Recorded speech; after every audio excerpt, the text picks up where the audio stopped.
Hello my dear students, this is Swati Chawla. I welcome all of you on my YouTube channel.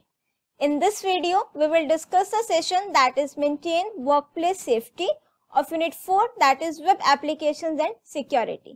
जो आपके last 3 sessions हैं according to your CBSE study material that is session 9, 10 and 11. इसमें आपके बिल्कुल general और basic topics हैं, as such वो computer से related नहीं है, right? So in this video, we will start with the introduction first. Then we will discuss various fire safety rules, falls and slips rule, electrical safety rules, how to use first aid, what is a first aid, and at the end we will discuss with occupational hazards. So I hope now you are ready to learn something new. अगर video पसंद आ जाए तो एक like video को जरूर बनता है and make sure to watch this video till end ताकि आपका एक एक टॉपिक एकदम क्रिस्टल क्लियर हो जाए. And at the end don't forget to share your views in the comment section also. So now, without any delay, let's start our today's video.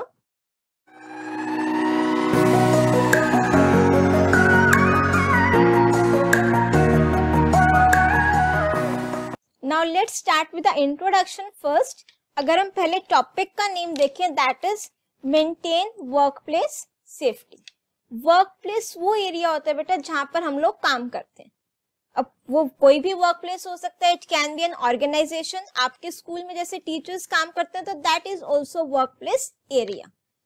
Next आता है safety, means जहां पर जो employees है वो काम करते हैं वहां पर किस टाइप के मुझे सेफ्टी रूल्स फॉलो करने चाहिए. अब अगर मैं सेफ्टी रूल्स की बात कर रही हूँ तो उससे पहले मुझे ये भी पता होना चाहिए कि मुझे किस चीज से सेफ्टी चाहिए, राइट? प्रिकॉशंस तो तभी करेंगे अगर मुझे पहले पता हो कि हाँ मुझे किस चीज का प्रिकॉशन लेना है, राइट? तो पहले हम देखेंगे इसकी definition. Every organisation must follow a standard set of safety rules and procedures. आपके स्कूल में भी कुछ सेफ्टी रूल्स फॉलो करते हैं, रोड पर हम लोग जाते हैं वहां पर भी कुछ सेफ्टी रूल्स फॉलो करते हैं, बट यहाँ पर किसकी बात हो रही है बेटा? Work place area. Work place area जहां पर हम लोग काम करते हैं. अब अगर मैं बात करूं आपके स्कूल की, वहां पर जो हमारे छोटे बच्चे होते हैं like first, second, third, fourth, उनको हम गाइडलाइंस देते हैं क्या कि अगर आप स्टेयर्स पर चल रहे हो तो वॉल साइड पर से चलना है, ग्रिल साइड से नहीं, ठीक है? ऐसे मींस अगर फर्श गीला हो, फ्लोर गीला हो तो भागना नहीं है, ठीक है? तो ये सारी वेरी बेसिक थिंग्स है जो आपकी ऑर्गेनाइजेशन में भी हो सकती हैं. अब अगर छोटा बच्चा फिसल सकता है तो बड़े बच्चे भी फिसल सकते हैं, ठीक है? तो ध्यान तो हमेशा रखना चाहिए. अब every organisation must follow a standard set of safety rules.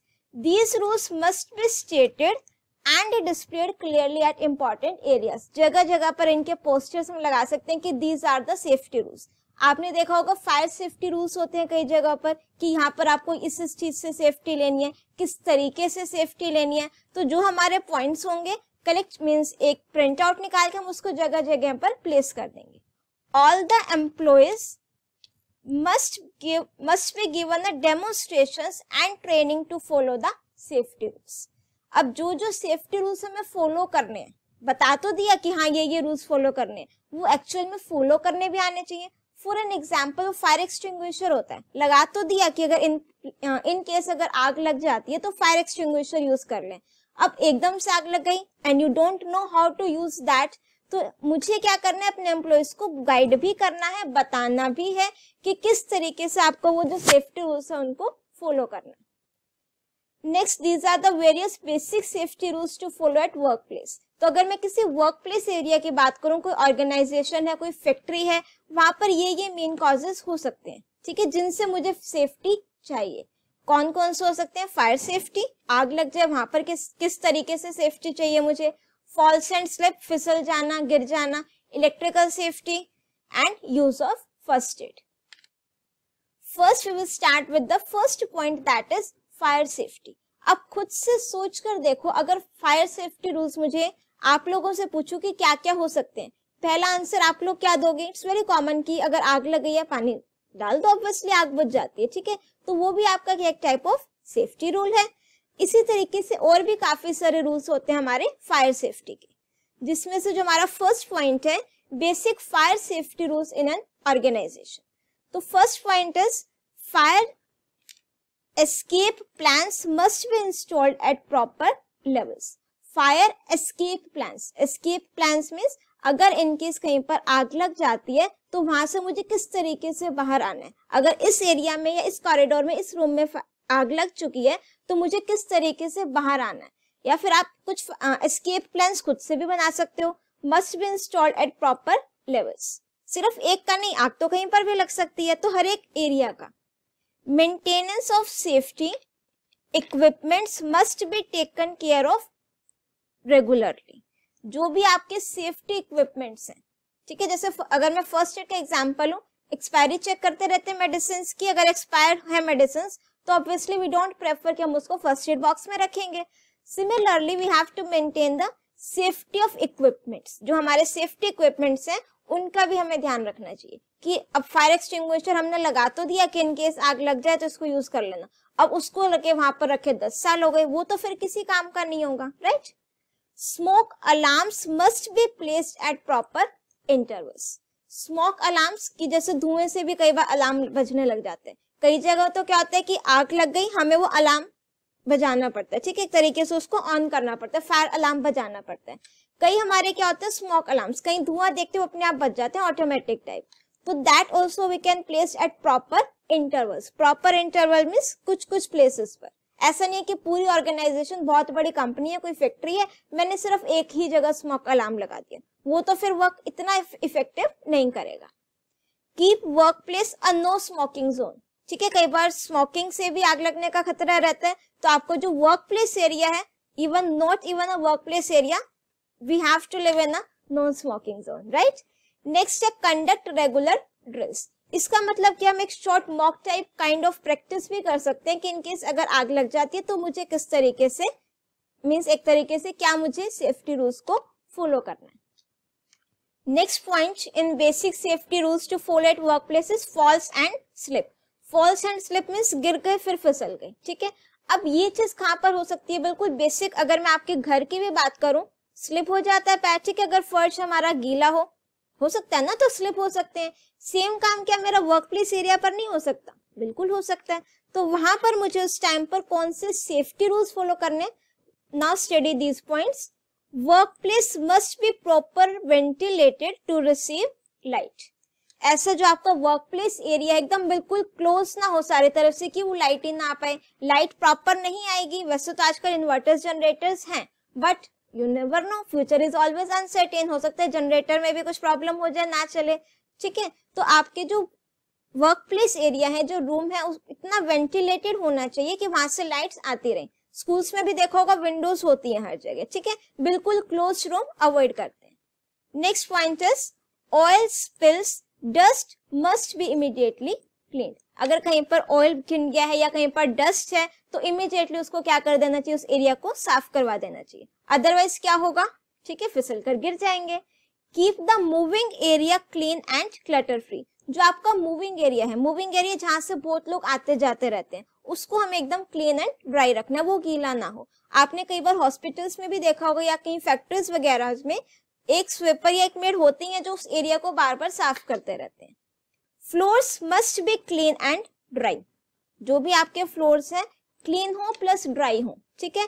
Dry आपने देखा होगा वहां पर एक तरीके से सूखा पोछा लगाते हैं, हम साफ करते हैं उस एरिया को, या फिर बहुत गीला भी नहीं होता कि वो फटाफट से सूख जाए। Wear non slippery footwears.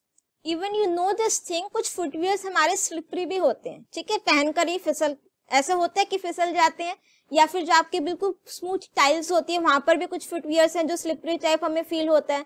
तो avoid wearing slippery footwears specially eight work place area. Next point is electrical safety. Electrical safety, ठीक है, हमारा जो इलेक्ट्रिकल इक्विपमेंट्स हैं कई बार शॉर्ट सर्किट हो जाता है तो या ओवरलोड हो जाता है उस वजह से, तो वहां पर मुझे कौन कौन से सेफ्टी रूल्स फॉलो करने चाहिए। First one is electrical equipment used should be approved by a recognised organisation. जो भी आप अपनी वर्क प्लेस एरिया पर electronic equipment, electrical equipment use कर रहे हो, दैट मस्ट बी अप्रूव्ड। एक हमारे पास ऑर्गेनाइजेशन है, if I am not wrong that is ISI। जो आपके ISI मार्क इलेक्ट्रिकल प्रोडक्ट्स होंगे वो आपके अप्रूव्ड होते हैं बाय ISI, एक रिकॉग्नाइज्ड ऑर्गेनाइजेशन है, that means these are safe to use. Next one is workers should be trained to handle the electric equipment safely. जो आपकी फैक्ट्री में या ऑर्गेनाइजेशन में एम्प्लॉइज वर्क करते हैं उनको हमें ट्रेंड करना है कि जो आपके इलेक्ट्रिकल इक्विपमेंट्स हैं इनको सेफली किस तरीके से यूज करना है। Damage and hazardous electrical equipment should be immediately replace. अगर कुछ इलेक्ट्रिकल इक्विपमेंट मेरे ऐसे हैं जो मीन्स खराब हो चुके हैं या कुछ हैजार्डस हैं, कुछ में कुछ प्रॉब्लम है, उसको मुझे इमीडिएटली वहां से रिप्लेस करा देना चाहिए।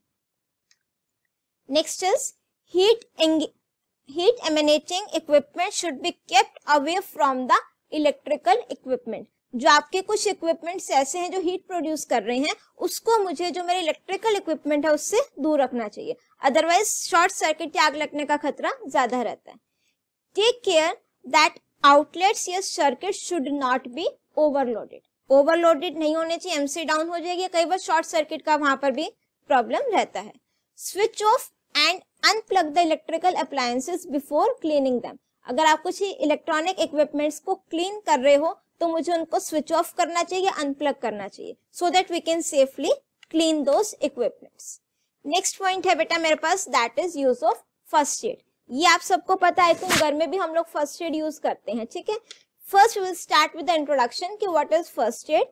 First aid is the immediate assistance. Immediate assistance means एकदम से जो सर्विस प्रोवाइड की जाती है। Immediate assistance provided to the injured to save life and at least minimise health loss till the proper medical aid या फैसिलिटीज प्रोवाइडेड। अगर किसी को कुछ हो जाता है, ठीक है, डॉक्टर पे ले जाने से पहले सपोज कोई स्विमिंग पूल में गया, वहां पर कोई डूब रहा है पर्सन, ठीक है, तो हम क्या करेंगे, उसको बाहर निकाल के पहले खुद एक फर्स्ट एड देते हैं। इमीडिएट असिस्टेंस, उसका पानी अंदर घुस चुका है तो उसको निकालते हैं।